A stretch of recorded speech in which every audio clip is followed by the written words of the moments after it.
Welcome back to our computer education lesson.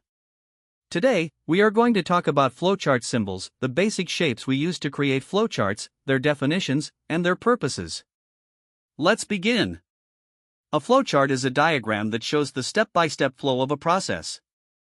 It helps us visualize how a program or task works. Each shape in a flowchart has a special meaning and purpose. The terminal symbol is drawn as an oval. It is used to show the start or the end of a flowchart. Sample texts you can write inside are start, begin, or end. The process symbol is a rectangle. It represents an action, task, or step in the process. Examples of texts you can write are add two numbers, sort the list, or calculate total. The input symbol is a parallelogram that leans to the right. It is used whenever the program or process receives data.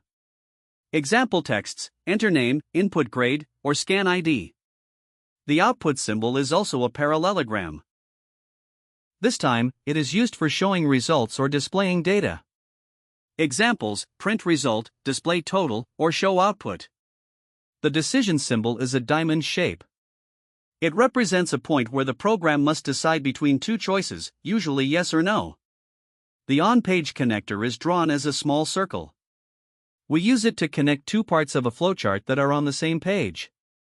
This makes the diagram neat and avoids crossing lines everywhere. Usually, you write a single letter or number inside, like a B or 1. The initialization symbol is usually drawn as a hexagon. It is used to show the initial setting of values or variables before the program begins. Example: set x equals 0 or initialize total equals 0. And that's it for today's lesson. We learned the basic flowchart symbols, their shapes, and their uses. In our next video, we will apply these symbols to solve a problem using a flowchart.